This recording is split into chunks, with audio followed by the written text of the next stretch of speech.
আমার অনলাইন স্কুলে সবাইকে স্বাগতম। আমরা এখন নবম দশম শ্রেণীর সাধারণ গণিতের 2.2 সেট ও ফাংশন থেকে অন্বয়, ডোম এবং রেঞ্জ নিয়ে আলোচনা করব। অন্বয় বুঝতে গেলে আমাদের সর্বপ্রথম কার্তেশীয় গুণজটা বুঝতে হবে। কার্তেশীয় গুণজ করতে হয় দুটি সেটের মাধ্যমে, এই কারণে আমরা দুটি সেট নিয়ে নিই। ধরি এই একটি সেট যার উপাদান হচ্ছে 1, 2 এবং 3 এবং বি অপর একটি সেট যার উপাদান হচ্ছে 2, 4 এবং 6। এখন সর্বপ্রথম আমরা এদের দুজনের মধ্যে কার্তেশীয় গুণজ নির্ণয় করি। এ ক্রস বি সমান 1, 2, 3 ক্রস 2, 4, 6। আমরা যদি কার্তেশীয় গুণজ করতে চাই তাহলে এই যে প্রথম উপাদানে প্রথম যে সেটটি আছে এখানে একটি এবং এই দ্বিতীয় সেটের একটি, এইভাবে করে জোড়া মিলাতে হবে। তাহলে আমরা সর্বপ্রথম জোড়া মিলাই। এখান থেকে 1 নিলাম, এখান থেকে 2 নিলাম, এটা ক্রমজোড় হলো। আবার এইখান থেকে নিলাম, এই 1 পুনরায় নিলাম, এখান থেকে আবার 4 নিলাম, আবার এখান থেকে সেই 1 নিলাম, এখান থেকে আবার বাকি ছিল 6, সেই 6 নিলাম। এই 1 এর সঙ্গে এই তিনটাকে নিয়ে নিলাম, আবার 2 এর সঙ্গে এই তিনটাকে নেই, 2, 2, আবার এই 2 এর সঙ্গে আমরা নিলাম এই 4, আবার এই 2 এর সঙ্গে আমরা নিলাম 6। এরপরে এখানে থাকে 3 এর সঙ্গে নিলাম আবার 2, আমরা 3 এর সঙ্গে আবার নিলাম 4, আমরা 3 এর সঙ্গে আবার নিলাম 6। তাহলে আমাদের ক্রমজোড় তৈরি করা হয়ে গেল।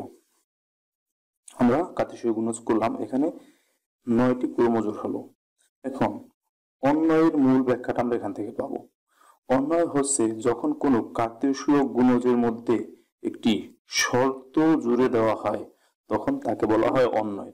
তাহলে এখানে আমরা একটা শর্ত জুড়ে দেব, যদি একটি শর্তে যেই ক্রমজোড়গুলো আবদ্ধ থাকবে সেই ক্রমজোড়গুলো হবে অন্বয়।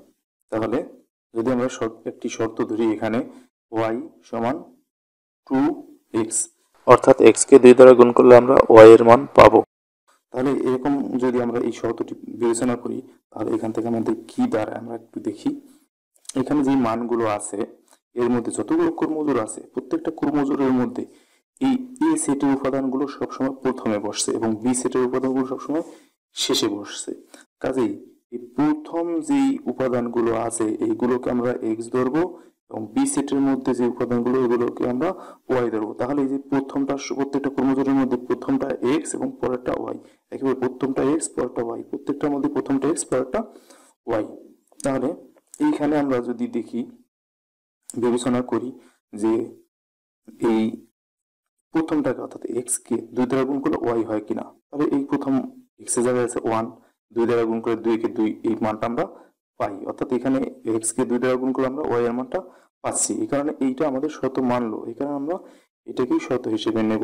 তাহলে 1, 2 এটা আমাদের এই শর্তটাকে মেনে নিয়েছে। একইভাবে এই যে এখানে আছে 1 এবং 4, এখানে 1 কে 2 দ্বারা গুণ করে 2 হয়, এই 4 হয় না। এক্স কে 2 দ্বারা গুণ করে আমরা ওয়াই পাচ্ছি না, এটা হবে না। এক্ষেত্রে মানবে না, এক্ষেত্রে সমান আছে 2 দ্বারা গুণ করলে আর সমান থাকে না। এই ক্ষেত্রে 2, 4 আছে, 2 কে আমরা 2 দ্বারা গুণ করলে 4 পাচ্ছি, অর্থাৎ এইটা কিন্তু আমাদের শর্ত মেনে নেয়। তাহলে ওইটাকে আমরা এখানে নিতে পারি, তাহলে আমরা এখানে এটাকে নিয়ে নিলাম। একইভাবে এখানে 2 দ্বারা গুণ করলে 2 কে 4, এই 6 এর থেকে ছোট থাকে, হয় না, এটা হয় না, এটাও হয় না। এই ক্ষেত্রে 3 আছে, 3 কে যদি আমরা 2 দ্বারা গুণ করি 6 হয়, তার মানে এটাও কিন্তু এই শর্তটা মানে। তাহলে 3, 6। তো একটু ভালোভাবে একটু খেয়াল করে দেখে এই যে শর্তগুলো আছে এর মধ্যে এই 3টি ক্রমজোড় কেবলমাত্র এই শর্তটাকে মেনে নেয়। এই 3টি ক্রমজোড়কে আমরা সেকেন্ড ব্র্যাকেট দিয়ে আটকে দিলাম, একটি সেট হলো। এই যে ক্রমজোড়গুলো আছে এইটাই হচ্ছে একটি অন্বয়, কেননা তারা 3টা একই শর্ত দ্বারা আবদ্ধ। এই 3টার মধ্যে কিন্তু এই একই শর্ত প্রযোজ্য, এই কারণে এই 3টা মিলে যে সেট হয়েছে এটা হলো একটি ক্রম। এই কারণে এই যে এই 3টি ক্রমজোড় মিলে যে একটি সেট গঠন করেছে এটি হলো একটি অন্বয়। তাহলে এটাকে আমরা একটি অন্বয় বলতে পারি। তাহলে বন্ধুরা তোমরা নিশ্চয়ই বুঝতে পেরেছো অন্যয় কাকে বলে। কোনো ক্রোমোজোরের মধ্যে যদি একটি শর্ত জুড়ে দেওয়া হয় তাহলে সেটি হয়ে যায় অন্যয়। এখন এই অন্যয়ের মধ্যে আবার ডোমেন এবং রেঞ্জ কোনগুলো আমরা দেখবো। একটু আগে আমরা এক্স এবং ওয়াই দেখিয়েছি, প্রকৃতপক্ষে এক্স এরই অপর নাম হচ্ছে ডোমেন এবং ওয়াই এর অপর নাম হচ্ছে রেঞ্জ, কিন্তু সেটি ক্রোমোজোরের ক্ষেত্রে না, সেটি অন্যয়ের ক্ষেত্রে। কাতেশীয় গুণজের মধ্যে সবগুলোই কিন্তু ক্রোমোজোর, কিন্তু সবগুলোই কিন্তু অন্যয় না, কারণ সবগুলো কিন্তু একই শর্তে আবদ্ধ না। এই সবগুলোর মধ্যে এই তিনটি শুধু একই শর্তে আবদ্ধ, কারণ এই তিনটির মধ্যে এই অন্যয় থেকে যেই এক্স গুলো আছে তাদের দ্বারা গঠিত সেটকে বলা হয় ডোমেইন এবং ওয়াই দ্বারা গঠিত সেটকে বলা হয় রেঞ্জ।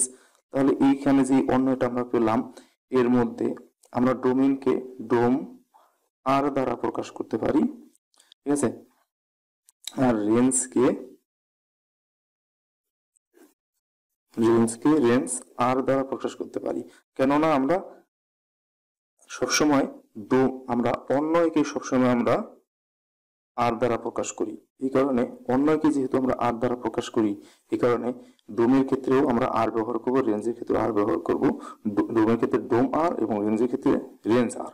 এই অন্যয়ের এটা ডোম এবং রেঞ্জ দেখানোর আগে আমি অন্যের একটা গঠন পদ্ধতি আছে সেটি তোমাদের দেখাই, সেটি দেখলে তোমাদের একটু বুঝতে ভালো হবে।